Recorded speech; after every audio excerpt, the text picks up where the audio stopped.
What's up, everybody? My name is Matt from Morning Hookah, and today we're going to be talking about, well, must-have tobacco. That's right, we're going to be talking about must-have tobacco. I'm going to give you my thoughts on a whole bunch of flavors. We're going to be talking about how you pack must-have tobacco. We're going to talk about the best ways to smoke must-have tobacco, and we're going to be talking about some of my favorite flavors that I have tried from must-have tobacco. Now, I have not tried the entire line of must-have tobacco. I have not tried every single mix possible with must-have tobacco, but I have tried 15 flavors. I have tried a whole variety of ways to pack it. I have tried a bunch of mixes that I myself have tried.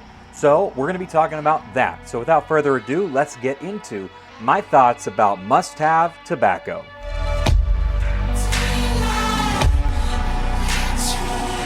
Must-have tobacco. Let's talk about the different varieties of flavors that must-have tobacco has. They have a very interesting blend and mix of different flavors because you can find things like a coconut, you can find things like mango, grapefruit, cranberry, all these different kinds of like fruit, something that you would maybe expect to smoke when it comes to hookah tobacco.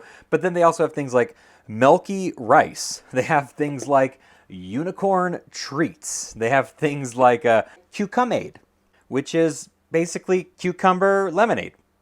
It's hard to explain. It's not bad, and it's unique. And that's something that I think a lot of us kind of search for at times when it comes to different brands of hookah tobacco, is we're looking for something that stands out and something that's different.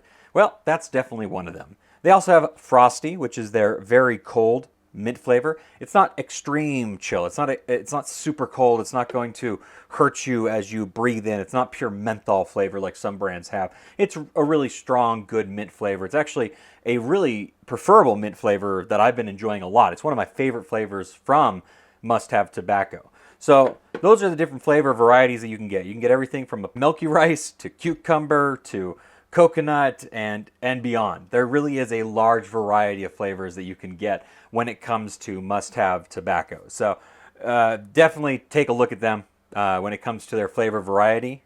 When it comes to the cut of must-have tobacco, it's not all that unique or different comparatively to a lot of other stuff that's out there.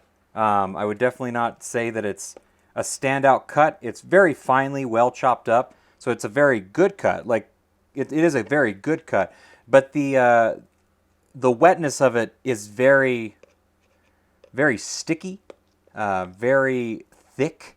Obviously, that's where a lot of the strong flavors come from. I think Must-Have has been well known for strong flavoring, and their very syrupy type consistency is definitely a big reason for that, I'm sure. I'm not going to pretend to be a scientist and understand all of those parts of it, but I'm telling you right now that this is a very thick syrup, very thick extract for the flavoring. The cut of the tobacco, it's just very finely chopped up, but it's extremely sticky. It's not anything too crazy. It can take a good amount of heat, that's for sure. You can really load on quite a bit of heat and you're pretty good with it. And yeah, it's a very strong smoke for sure. Must-have tobacco is a very strong smoking tobacco. Not very buzzy. It's not going to knock you on your butt, but it is a very strong, flavorful tobacco for sure. When it comes to packing must-have tobacco, there's, I would say, 3 different styles. Now, there might be millions of styles, and you might have a different way of smoking must-have tobacco than I have of smoking must-have tobacco. So if you could, please drop that down in the comments below, and let's talk about it. But these are the 3 ways that I've kind of noticed a lot of people will take up when it comes to smoking must-have. Moscote Hookah, the underpack king. This is his favorite way of smoking it. You take a Surrey bowl made from alpaca bowls, load that in there right underneath the rim, really underpack it, then you're able to throw on a lot of heat and smoke it, and that's the way that he loves to. I'm not going to do it justice for how he smokes it because it's his personal way that he enjoys to smoke it, but lucky you, he has a video right here on YouTube. So down below in the description, there will be a link to Moscote's YouTube video to check it out. So do that if you're interested to see how he uses his Surrey bowl in form of smoking it. Another way is to use something like this, which is like a Turkish or Egyptian style bowl, and you just load it in there nice and fluffy. You get a cloud lotus, you throw that on top, you pack it with a bunch of coals. Normally people use the Cloud Lotus version 1 because then they do the Mickey Mouse style of coals. This is the Cloud Lotus version 3, but the concept is still the same. You put it in there nice and fluffy into an Egyptian style bowl, throw on your HMD, pile it on with heat, and just have some of the most strong smoking hookah that you could possibly imagine. So that's another way of loading it and smoking it. And then the way that I smoke it the majority of the time, maybe I'm just a plain J, maybe I just don't spice it up enough, I don't know. Let me know how you guys like to smoke must-have tobacco if you've tried it.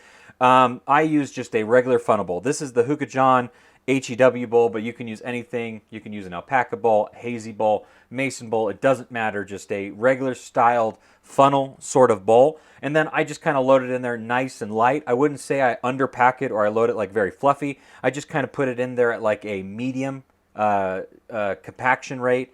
And then I just put on my tinfoil and use a Provost, and that's how I like to smoke it. I've smoked it all ways. I've smoked it with eggy bowls. I've smoked it with a heavy compaction. I've smoked it with a Surrey bowl. I've smoked it with an underpack. I think that must-have tobacco is a very good in the way that it is able to smoke, and you have a lot of different varieties and options. Honestly, my recommendation to you, if you're getting into must-have tobacco, is try it however you want to. Experiment with it. Because chances are, we haven't discovered the best way to smoke must-have. Maybe you can. And then you can tell me what I'm doing wrong and how I should be smoking, which I wouldn't mind at all. Tell me what you think I should try. But today, we are going to be smoking must-have tobacco, and we are going to use a funnel bowl with a Provost, and I'm going to tell you about it a little bit more. All right.